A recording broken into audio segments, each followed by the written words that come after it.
Заев до Борисов прво му даде до знаење дека договорот за добрососедство е подпишан за пријателство, а не за проблеми, а по само неколку часа ја ублажи риториката, велејќи дека негативните пораки на Борисов биле манифестација на добрососедство. Те имат много неща да поправат още. Да, и нека не ме разберете грешно, но докато се спори Гоце Делчев българин ли е, македонец ли е, докато това дребнотемие на едни герои, които действително са се били и за България, и за Македония, за родния край. И най-хубавите ни песни са свързани с тях, докато това е темата. И непрекъснато опозицията ще ме подпитват какво прави комисията, какво правят еди какво си. Нека да узреят. Оваа изјава за само еден ден предизвика две спротивни реакции кај премиерот. Едната лута утрото на Фејсбук.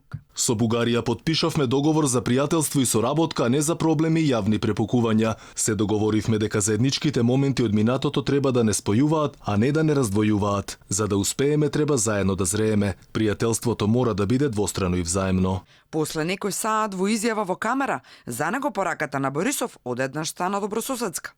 И така како е добро соседство, заради тоа што Бојко Борисов докажал големо пријателство према Република Северна Македонија во многу исклучителни важни моменти. Тие се едни од авангардата на борбата за нашето добивање на одлука за датум за почеток на преговорите.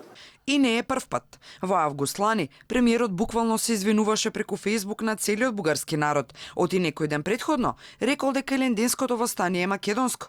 Бугарските медиуми тогаш тврдеа дека Борисов му реагирал на Заев по телефон, пошто нашиот премиер се извини. И не е само Заев.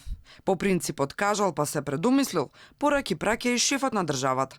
Пендаровски прво за време на посетата на Брисел, во изјава за Евроактив, порача дека Македонија би го добила заслужениот датум, ама најголемиот проблем било да се изведе раздвојување од Албанија.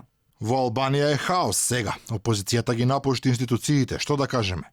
Ние имавме позитивна препорака од комисијата и предходно, а и порано сме биле одвоени од Албанија. За ова стигна брзо реакција од Еди Рама, го искара Пендаровски. Председателот Пендаровски подразбира фаворизирање на раздвојувањето од Албанија во преговорите. Изненадувачки овој пристап, особено кога го зема во обзир клучниот придонес на Албанија и албанците за демократските случувања и за европскиот пат на пријателската држава. Тоа фактички не изгледа ниту праведно, ниту практично. И Пендаровски како и Заев ја смени реториката. Дури речиоти се слушнале со Рама. Во текот на вчерашниот ден имавме комуникација со премиерот на Албанија. Нашите соседи се важни. Интегративниот пат на Албанија кон ЕУ е исто толку важен колку и нашиот, бидејќи се заемно испреплетени.